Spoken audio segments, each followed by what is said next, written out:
lift them and be very transparent about them, making them temporary so that there'll be a freer flow of goods. Secondly, how can we also encourage finding what I call a third way in which vaccines can be manufactured in many more countries, whilst taking care that we don't discourage research and innovation, which is linked to intellectual property rights. So this is an area of work. Then we have the issue of the dispute settlement system, which is people call the jewel in the crown of the WTO.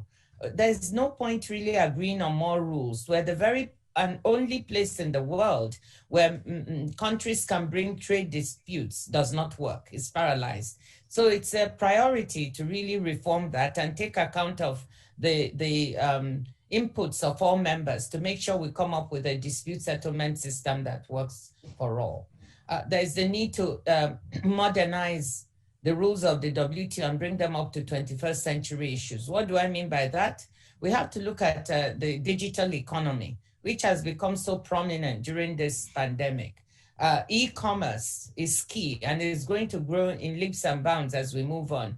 How do WTO does not presently have rules that underpin e-commerce. So how to put those rules in place, complete the negotiations will be very, very important. Ditto, there are other types of negotiations on investment facilitation, domestic services regulation, etc. These all need to be looked at. And we have a good chance of trying to come to grips with some of them. I must mention the fisheries subsidies negotiation, which is key. Actually, that is perhaps one of the furthest advanced as of now. And it speaks to both sustainability of our oceans. It helps fulfill one of the SDGs. And there's a good chance that at MC12, which is a top priority for all the members, how do we have a ministerial, the next ministerial 12 that is successful? It provides the venue to conclude on some of these issues I've talked about, agreeing about how to solve the pandemic, even set a framework for future pandemics, agreeing on, the fisheries subsidies negotiations, wrapping that up, and the various other negotiations I mentioned. I forgot, there's one thing that is very important as a priority to me, is also the fact that e-commerce will help us be more inclusive of women and MISMEs, micro, medium, and small enterprises. Trade is about people.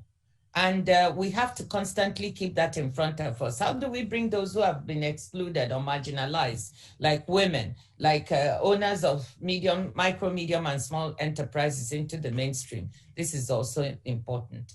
And then let me just mention quickly traditional issues like agriculture should not be forgotten, issues of industrial subsidies, agricultural subsidies, special and differential treatment. These are all very difficult areas that perhaps down the line we will need, we'll definitely need to look into, not perhaps, we'll need to look into them. And then there are also procedural issues. The way that the bodies of the WTO work to make them much more efficient. I've said in my speech that we need to look at procedures for appointing for appointing directors generals. I think I'm in a good shape, having just been named, to talk a little bit and suggest that. Issues of how we make sure consensus does not stand in the way of innovations at the organization, and so on. So a lot to do. But these were some of the things I pointed out as priority areas. So let me stop it there. I should also perhaps end by saying strengthening of the Secretariat. The Secretariat of the WTO has very talented staff, among the best you can find in the world on trade. So how do we help them to work better and support members better?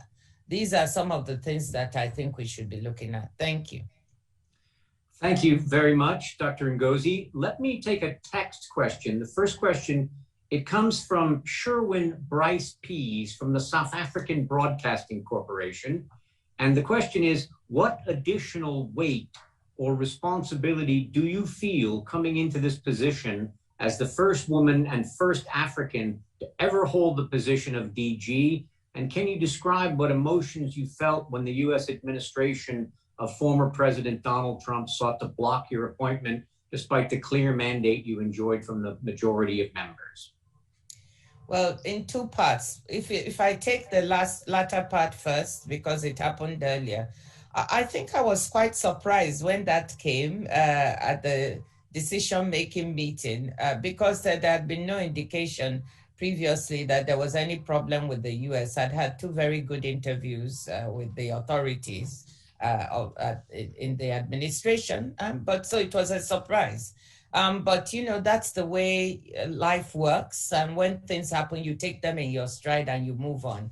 And so it was absolutely wonderful when the Biden-Harris administration came in and broke that logjam, joined the consensus, and gave me such a strong endorsement to my candidacy. So that has set a very good stage, and to join the other 163 members to endorse the candidacy, I think is wonderful. With respect to what do I feel, I absolutely do feel an additional burden. I can't lie about that. Being the first woman and the first African means that one really has to perform. I've always said these are wonderful things. It's groundbreaking. All credit to members for electing me and making that history. But the bottom line is that if I want to really make Africa and women proud, I have to produce results. And that's where my mind is at now. How do we work together with members to get results? Okay, very good. Let's give the floor now to Obina Chima from This Day in Nigeria. Yes, you're in. We can hear you.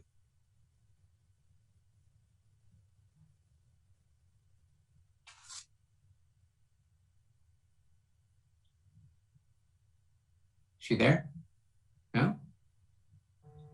Okay, let's come back to her, and let's go to Larry Elliott from The Guardian in London. Larry, you have the floor, please.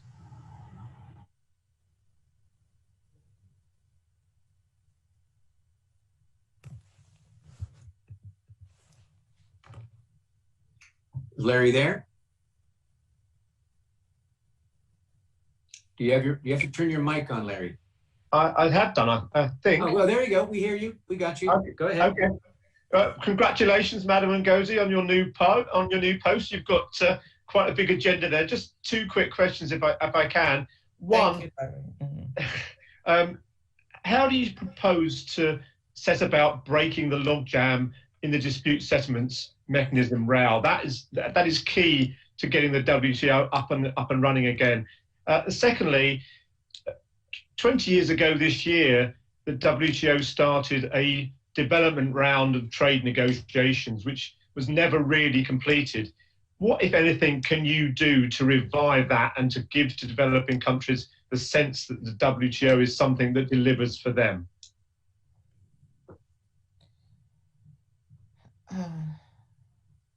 Okay, thank you. So with respect to the logjam in dispute settlement, Larry, you're absolutely correct. This is vitally important. As I said before, this is really the key jewel in the crown of the WTO, because it's the only place in the world that countries can bring trade disputes that they have with each other. So it's imperative. How do we go about it? I think the one good thing that I would tell you is that every member agrees that the dispute settlement system needs reform. So that's already a good starting basis, from developing to developed countries to the United States to China, India, EU, everyone agrees. So I think what we need to do, but they have various opinions about what types of reforms are needed. So how I would set about it is to first try to work with members to tease out what their issues are with respect to the dispute settlement system. What are those reforms? What are the challenges they see? And what are those reforms they would like to see? Of course, there have been some proposals in the past, look at this by Ambassador Walker, and I said in my speech, perhaps some of those proposals could be ones that we would build on. With respect to the appellate body, I think that's where most of the questions arise. So I would flesh out the reforms that are, try to systematize them and pull them together, get members to agree on this. And once they agree that these are the set of reforms, we put together a work program to implement those reforms. And I hope we can take this to the ministerial 12, which is estimated to take place by the end of the year. So we have a few months to try to work this. And then I think it will take some time to really work it all out. But at least we should get a good start before the ministerial. The second issue is the development round. Yes, I think the fact that the development round and Doha was never completed is also a little bit at the bottom of the lack of trust between developing and developed countries, because the developing countries perhaps feel that this was for them and it was never completed. I think what we need to do is to look at there were some possible areas where progress could still be made with respect to agricultural issues. For instance, public stockholding for food security, coming to agreement on that, issues of how to deal with cotton, so there are few issues that I think can be picked up that are of concern to developing countries, and we can work on those under the agricultural mandate. Very good. So Obina Chima from This Day has sent his question in a text form. And the question, Dr. Ngozi, is what form of support should African countries expect from your leadership in advancing the African Continental Free Trade Agreement during your mandate? Well, thank you very much for that, Obina. It's a very important question. Of course, as the DG and the DG for all members, and must work to advance the interest of every single member. But that being said, Africa is at a unique juncture where it's agreed one of the largest, it's implementing one of the largest free trade agreements in the world, and it has a long-term vision of perhaps having a complete free trade area on the continent. And so the issue is, what are the sticking points? Where can the WTO be useful? Well, I want to say immediately that the WTO rules and the WTO institution has been an inspiration for the design of part of the African Continental Free Trade Agreement. So the WTO has already lent its body of institutional knowledge and wisdom to help design this. But building on that, we need to see what are the capacity constraints in implementing this. Can we use aid for trade to support the secretariat of the AFCFTA? Can we find technical assistance where it's needed to help break any logjams? The second way is the WTO is working on an investment facilitation agreement. I think pushing that hard and trying to see how we get investment into the continent will be very important, and we'll do absolutely everything to try and facilitate that. The continent also must do its part to make conditions hospitable for investment to come in. But I think, for example, if you look at the area of pharmaceutical products, we import more than 90% of the pharmaceuticals we use on the continent. So how can we help facilitate investment so that we can have on the continent the ability to manufacture more of our medical products and commodities? And the WTO looking at what we can do on the investment side will be very, very important, working with other organizations in partnership like the IFC, the International Finance Corporation, the World Bank, and so on. Very good. I have a question from Hannah Monacan from Inside US Trade. She says that you talked about your initial priorities, but what will be your first actions upon taking up your duties on the 1st of March? And how do you plan to use the political momentum of your appointment in the near term? Well, as soon as I get to Geneva in a couple of weeks, my first action will absolutely be to meet with all the ambassadors, start meeting with them, because if we are going to move fishery subsidies, I need to talk to Ambassador Santiago Wills to find out what are the sticking points and which delegation needs to be, talked to, and where can I help to move that forward. So I meet with the ambassadors to flesh out what is blocking some of the issues In fact, there's also the possibility to get an agreement on exempting the World Food Program, for instance, from export restrictions. We're almost there, but there are issues with a couple of members. And so I would like to visit them to find out what these are and how we can move to have that cleared away and have that be a success. So that's my main priority, is to make those political visits. Then, of course, I want to speak to the staff. I'd like to have a town hall at some stage. Thank the DDGs, the Deputy Directors-General have been doing a great job in running the place. Thank them, meet with them, and have a handover and transition meeting with them, so that whilst they are still there, they can help me to get to grips with some of the important things at the Secretariat. So that will be my first. Then shortly after that, I'm going to focus in on MC12, because this is so crucial. We don't have much time to plan the next ministerial. And that ministerial, we have to have several deliverables. So I want to start looking at that right away. Very good. The next question is for Xin Ling of Xinhua. Ling, you have the floor, please. Hi, can you hear me? Yep, we can hear you fine, thanks. Great. Thank you. Xin from Xinhua News Agency. Congratulations, Dr. Ngozi, on your appointment. You mentioned this issue already in your statement, but I wonder if you want to elaborate more on it.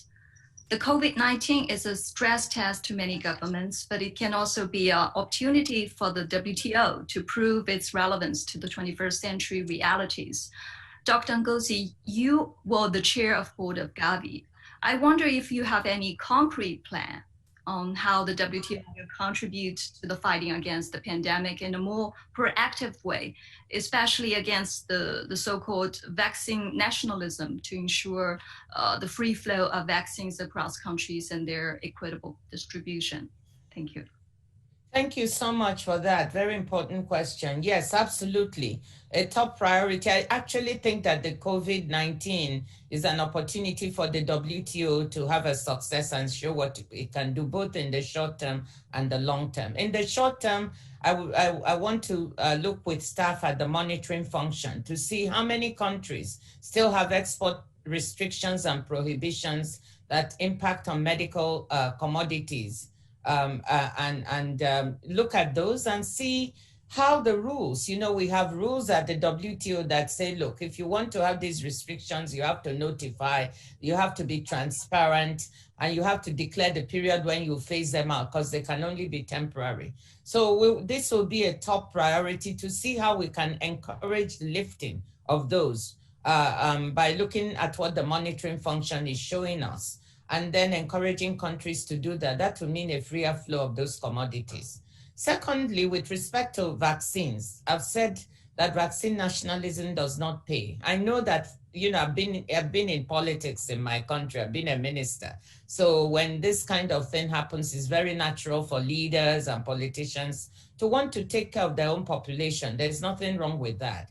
The problem we do have is that the pandemic is a problem of the global commons. So taking care of your population and being nationalistic with respect to vaccines won't work this time, because even if you get all of them vaccinated and there's a country down the road that hasn't done that, it will come back in the way of variants. So one of the things that one would like to do is to work very hard to see what the WTO can do with under the TRIPS agreement, to use all the flexibilities possible to allow countries to manufacture the available vaccines so that there can be more for poor countries quickly. And this will be a great support to the COVAX facility, which Gavi and the WHO have put together. Actually, the WHO, Gavi and CEPI have put together what is called the ACT Accelerator, which I mentioned in my speech,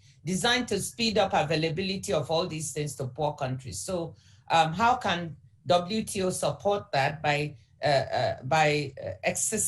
members exercising these flexibilities. And we see an example, I mentioned it in my speech. AstraZeneca is already licensing the production, not contracting, licensing the production of its vaccines all around the world in many developing countries. The biggest facility is in India. the Serum Institute of India, in which it can produce 1 billion doses of vaccines. So more of those approaches, which I call the third way, I think that's what we need to focus on, and that's WTO can actively encourage and support. This is quite a specific question along these same lines from Giorgio Leali of Politico, and that question is, as you as Director General, what role do you play in trying to find consensus between WTO members on the issue of protection of intellectual property rights while you increase the supply of coronavirus vaccines? And he says, thanks and congratulations. Well, thank you so much. I want to be very proactive. I wouldn't be shy in saying that, because I think this issue is an issue of lives. We're losing lives in all countries all over the world, but in poor countries, if we don't act, more lives will be lost. So what I'm going to try to do is to meet with members on all sides who are having these arguments about intellectual property issues and try to see if we can find, again, I come back, I've named it the third way, simply because I think we can find a way to be very, very conscious that we need to encourage research and development, because if you don't, then we wouldn't have more investment even into looking at the variants of this. So, but I feel there's a way to do that, and at the same time, allow greater manufacture. And that's what I referred to in the last one, the licensing. I mean, the interesting thing is the pharmaceuticals companies are already ahead of us. So I think we should just look at what they're doing and support them to do it with our rules. And if we exercise the necessary flexibilities under the TRIPS agreement, we can do that. OK. Nous avons une question de Laurent Ciaro de l'agence de Swiss News Agency. Et Laurent, vous avez la parole. Allez-y, s'il vous plaît. Thanks, Keith. It's good to see you in good health. And congratulations, Dr. Ngozi, for your appointment. Actually, it's a follow-up to the previous questions on intellectual property, because you mentioned the TRIPS agreement, but there is also on the table a proposal for waivers to IP for therapeutics and diagnostics and vaccines. So does that mean, you didn't mention that one so far, does that mean that as the new DG, you won't give so much impulsion to try to tackle the deadlock between members on that proposition? Thank you. No, merci, Laurent. No, on the contrary, I'm saying it will be a top priority for me. But what I'm saying is that instead of the arguments and the deadlock, we can actually break the deadlock. And I'm hoping that I will engage on this as quickly as possible. I'm not saying it's going to be easy, but I would like to sit with the members on each side and be able to listen to what they have to say and find a way to persuade them to come to agreement. What I was saying is that, look, under the TRIPS agreement, perhaps we can find sufficient flexibility. What developing countries are looking for is how can they get access to these products quickly and at an affordable price, so that poor countries are not standing in line like they did with H1N1, where rich countries bought up all the vaccines and there were none. Or, you know, for any other where the poor countries, HIV drugs in the past, where they stood in line for a few years. That's the objective. If we all agree on the objective, I think that's the important thing. If the objective is agreeable and acceptable, that poor countries should not wait in line and wait long to get access, because it's not even in the interest of rich countries, then we can try to figure out a way to do this. And I'm saying that I would like to be able to broker, you know, this by listening to both sides, what I call a third way, in which, without impinging on intellectual property, looking at the flexibilities that are available, which I think will allow us to manufacture and produce those the vaccines, therapeutics, and diagnostics by working with the manufacturers of these, the pharmaceutical companies. I think we can do it. Very good. So the next question is for Mikako Yokoyama from Mainichi Newspapers. Mikako, you have the floor, please. Hello. Hello. Can you hear me? Yes, we can hear you. Dr. Dr. Ngozi, congratulations for your appointment. And I have two questions. My first question is, some people worry that you don't have enough experience of international trade. So what do you think about that claim? And do you have any idea? And my second question is, currently WTO is working not well. So many countries are focusing on regional trade agreement like CPTPP or RCEP. So what is the rule of WTO? And could you tell me why you think WTO is necessary? Thank you. Okay, thank you. Two very good questions. Thank you so much. With regard to the worry on the issue of trade experience, I don't think we should spend a long time on that. I mean, 162 countries prior to the blockage from the Trump administration, 162 countries felt I had enough experience to win the consensus. So I think that's the key. My background speaks for itself. I've been working in the area of trade. As a Minister of Finance, trade facilitation and customs reported to me. I was coordinating Minister of the Economy in Nigeria, as well as Minister of Finance, and I coordinated all the economic ministries, including trade. So I think somewhere perhaps someone got the wrong impression. So that is not a key issue for me. And if it is about trade negotiations, I'm not a negotiator, but I don't think that's what the WTO needs right now. If it were just skills for trade negotiations only, all the problems would have been solved, because Geneva has no shortage of those skills, either within the Secretariat or among ambassadors.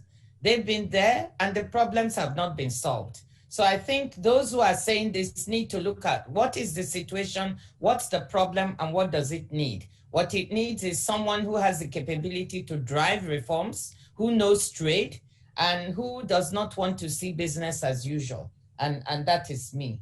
Now, on the issue of WTO not working so well and the regional trade agreements, you're right that because the rule book of the WTO is not keeping up to date, regional trade agreements, bilateral agreements have, proliferated.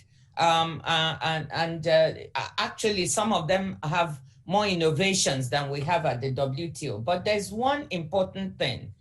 The WTO is the only multilateral venue where every member can come together.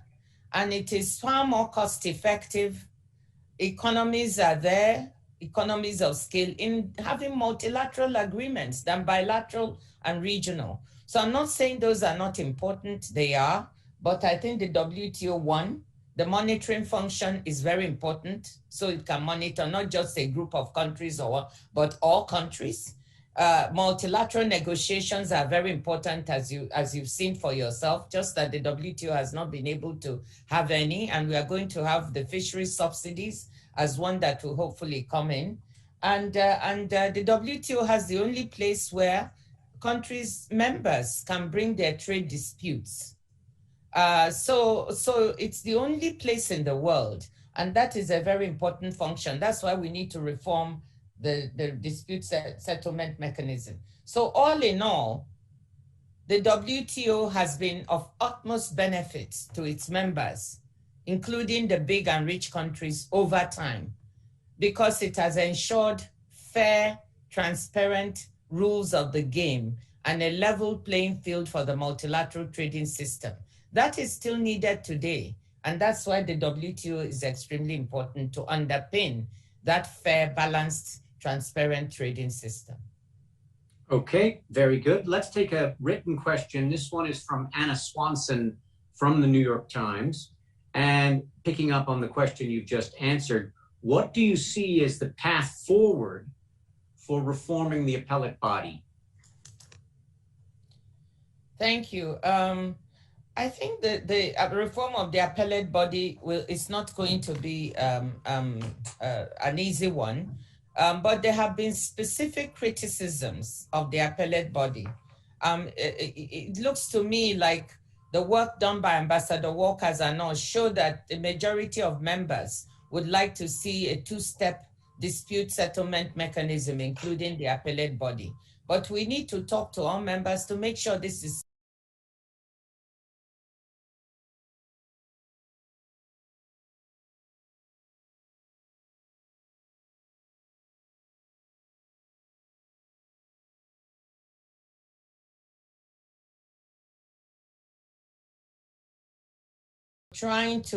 supposed to settle disputes among members. So case law and all that is not what it's supposed to be about. And there are so accusations or criticisms that it's doing that, and that goes beyond the mandate that to. So that's a very specific criticism that I think is valid. Then the time taken to reach agreements was supposed to be 90 days. And now you have sometimes cases that go on for 2 years and so on and so forth. Now, we have to be fair. Cases today are much more complex than they were in the past. So that may account for some of the reason it's been taking so much more time. But we need to look at that. There is no reason why we can't come to a situation where the norm becomes to go back to the 90-day period and render these cases, the solutions or the agreements on how to solve them faster within those periods. So I'm just giving you 2 instances of criticisms, very specific, which I think can be dealt with. So the path forward is to surface those criticisms, to try to tackle them by eliciting the solutions that all members want, and then finally to come with an appellate body that has the confidence of all. Very good. Let's now take a question from the floor from Agnès Podrero. Agnès, vous avez la parole, s'il vous plaît. Allez-y. Yes, good evening, everybody, and congratulations to you, Dr. Ngozi Okonjo-Iweala. I have just 2 questions. First question is really a very small one. I wanted to know how you want us that we call you, because we have heard from Dr. Ngozi, Dr. Okonjo-Iweala. So what is the best way for us? I think you should just call me Dr. Ngozi. Okay, perfect. Thank you. And the question would be then, you have listed a very long list of priorities and things that you want to change or to work at WTO. Of all that list, what would be your priorities for the first 100 days of your post? Thank you. Thank you. The priorities would be 1, working on solutions to the COVID-19 pandemic. What can the WTO bring to help solve problems? And I've talked extensively about the ways it can help solve that, not only on the health side, but also the economic side. I mean, you know, looking at trade and how to further liberalize and get trade going will help the world economy to also bounce back further. So it can play a role on the health side and the economic side. It can also, I would also like to see a longer term framework set up for response to pandemics. So not just solving this immediate problem, but we are going to have more pandemics in future.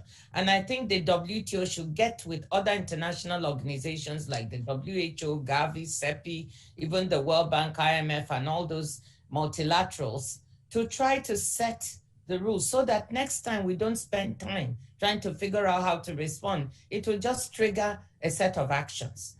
So that's really a top priority. Following that, I'd like us to work on the fisheries subsidies negotiations. I think there's a very strong chance to complete those, which have been going on for 20 years, and this is far too long. We need to be accountable to end these negotiations and end them well, because they are very important for the world. It means sustainability for our fisheries in our oceans. So that's very, very important. I think third would then be focusing on the dispute settlement mechanism and trying to set forward a pathway, a work program a set of reforms that can be agreed and pushed forward at MC12. So those are three top ones. Then let me add that, the digital economy and the e-commerce negotiations are very dear to my heart. And the simple reason is that I just see the blossoming of SMEs using online platforms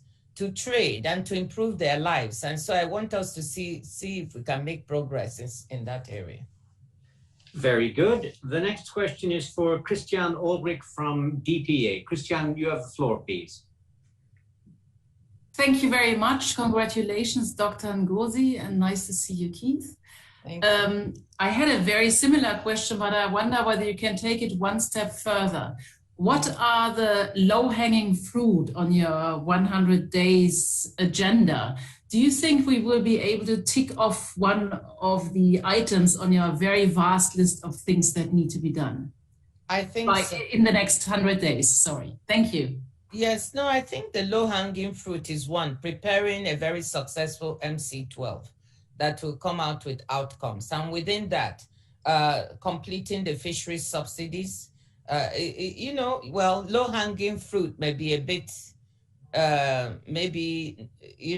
people might say it's not as easy, but I do feel it's within reach for us to agree on that. Another low-hanging fruit is dealing with the pandemic. I think we can come to some agreements on that and tick that off.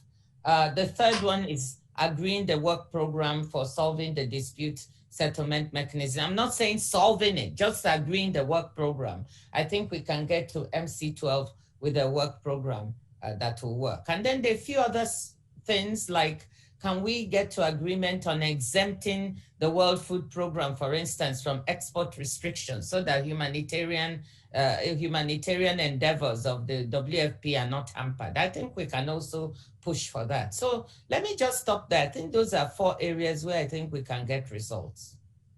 Okay, very good. Let's take another question from the floor. This one from Jérémy Lanche of Radio France. Jérémy, vous avez la parole. Thank you, Keith. Can you hear me? Yes, we can hear you fine. Thank you. Thank you so much.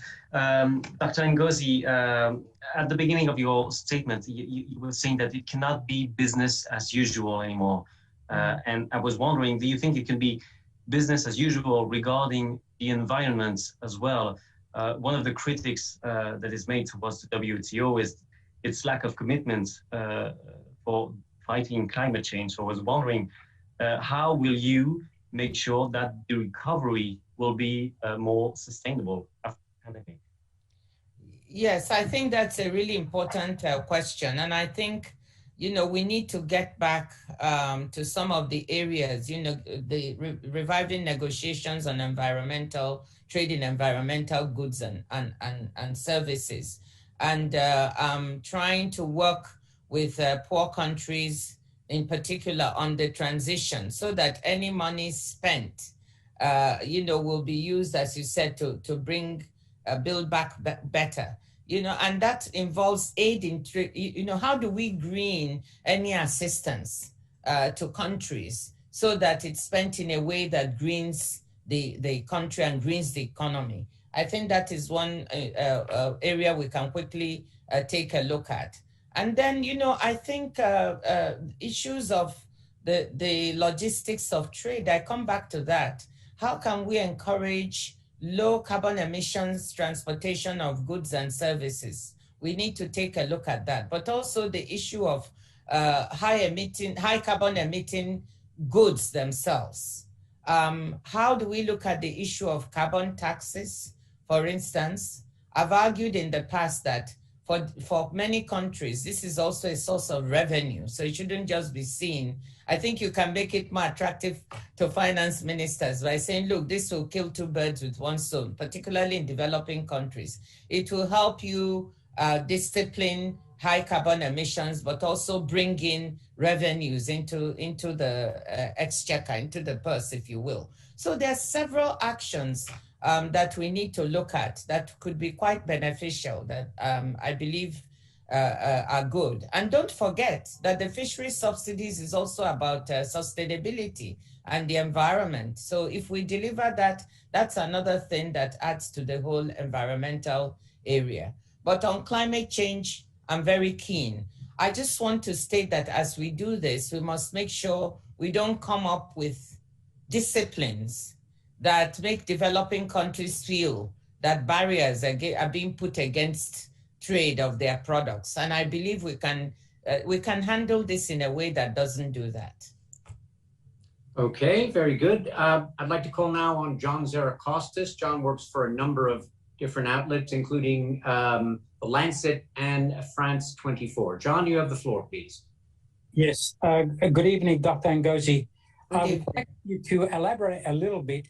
How do you think this licensing for vaccines and therapeutics and essential medicines can be done in a few short months through the WTO, given that in some licensing agreements, developing countries are ending up paying more than developed countries? Well, first of all, let me say that under no circumstances should there be licensing agreements that lead to developing countries paying more than developed countries. That is not at all the point. The point of having this is that there should be volume, manufacturing in greater volume. So indeed, it's more accessible and affordable. So any agreements that result in developing countries paying more, I think are not satisfactory. And we have to go back to the manufacturers of those commodities to make sure that this is not the case and developing countries are not a disadvantage. Now, I'm not going to go really into the weeds. I see how AstraZeneca has been able to do this and is talking to many more countries in Latin America and Asia about this licensing. Johnson & Johnson is doing some contract manufacturing in South Africa, but has, in a meeting I attended a week ago actually, they talked about also looking at licensing. So in this licensing, they are very aware that the objective is not to penalize poor countries by charging them more. No, it is to help them get access quicker. What we have in the world is an absolute shortage of supply. And that is because the world has never manufactured let's take vaccines. It's never manufactured 7 billion doses of vaccines. I've been in the vaccines business with Gavi. This has never occurred. So there's a shortage of manufacturing capacity. And to the extent that these companies can work in developing countries where there are possibilities, many developing countries have said they have the space and the capacity, but they just want to come to agreement with these companies. And I think that should be done and can be done at costs that are very affordable to developing countries. Thank you very much. Let's go to Brazil now. Assis Moreira from Valor. And Assis's question is, what do you think can be achieved concerning agricultural subsidies during the next WTO ministerial conference? Thank you very much. I talked a lot about innovative approaches and new rules for the digital economy, the MISMEs, climate change, but I said we should not forget about agriculture. But agriculture is a traditional area that is critically important, actually, to many countries, both developed and developing, and many emerging markets, but very important to least developed countries. But some of the issues in agriculture are quite thorny.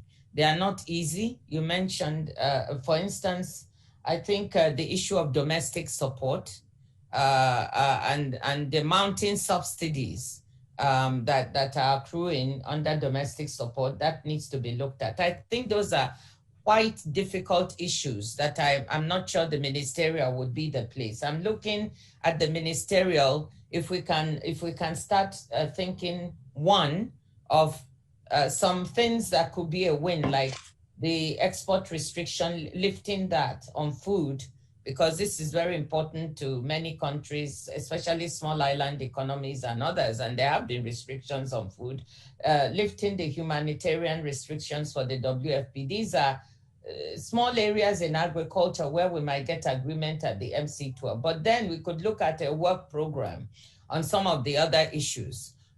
We have to look at issues of domestic support tied to market access. So it's not going to be an easy chapter, and I would see it being settled beyond this ministerial. Very good. We'll stay in Latin America, and it's a question from Florencia Carboni of Trade News in Argentina. She says, good afternoon and congratulations. What is the main value that your election brings to the WTO? Thank you for that question. I think the main value is a fresh pair of eyes, someone who is different, and someone who will not accept the way business has been done all the time. So I think it's a big advantage to come in fresh, to come in, as I said, with fresh eyes and fresh ears, because I think that's what's needed. I think one has said that a definition of madness is doing the same thing you've done for years and knocking yourself against the wall, doing the same things. So WTO cannot go on like that. It's too important an organization. And so bringing fresh energy, fresh vigor, seeing problems in a different light from the way they were seen and seeing solutions. More importantly, I think that's what I'm going to bring. And I really relish that challenge to try and bring a fresh perspective to solving problems. We've got time just for a couple of more. Here's a question from Robert Bodegraven of Groenlinks in the Netherlands. And Robert's question is, the European Commission seeks border adjustment measures for environmentally harmful goods and services, i.e. for carbon, to level the trade playing field. What is your view of these measures, and how can the WTO help to harmonize climate-friendly border adjustment measures? Well, thank you. I think the issue of border adjustment measures is coming down the pike from the EU, possibly from the US and other members. I was the co-chair of the Global Commission on Economy and Climate until a few days ago, co-chairing with Paul Polman and Lord Nicholas Stern. So these are issues very dear to my heart. And I think that measures that could help us lower carbon emissions are very important to think about. So border adjustment taxes, we should reflect on them, but they are not very easy. Issues of measurement, how you set them, how you monitor them, these are all very practical issues that we have to think about. And making sure that they're applied in a way that is not discriminatory in any way to developing countries with respect to their trade. I think these are also issues we need to look at. But yes, are there possibilities to look at border adjustment taxes down the line? Yes, we can do that, but we should make sure they're applied and measured and monitored in a way that is very fair to all members and that does not cause some members to feel that they're being somehow harmed by such taxes. Very good. We have a question from Rotus Oduri from Arise News in Lagos. Rotus, you have the floor, please. Thank you very much. Dr. Ngozi Okonjo-Iweala, congratulations on your appointment as the new Director General of the World Trade Organization. My question for you is, in your acceptance speech, you said that transparency is the lifeblood of the team. And I wanted to ask how you intend to get member states to be more transparent in their practices going forward under your leadership. Thank you. Thank you. That's an excellent question. I meant it. And I think the way to do it is through stronger monitoring. I accept that the monitoring function of the WTO, the monitoring function of the Secretariat could really be strengthened. When you have a very strong monitoring function, then you're able to see what is going on within the membership. What are the policies that are being put in place? How do they comply with WTO rules?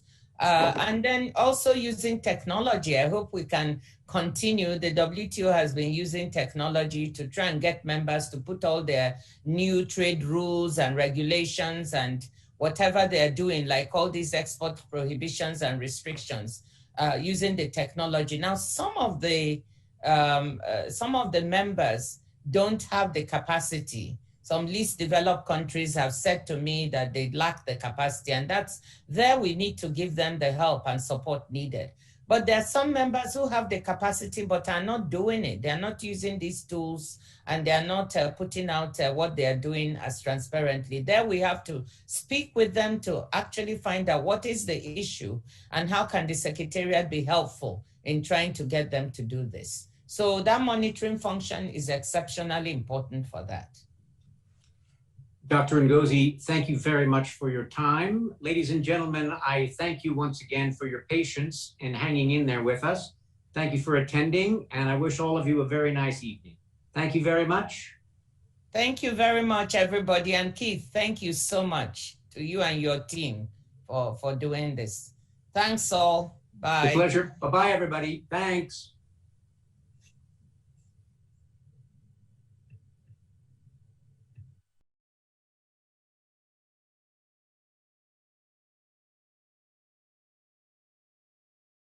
Service.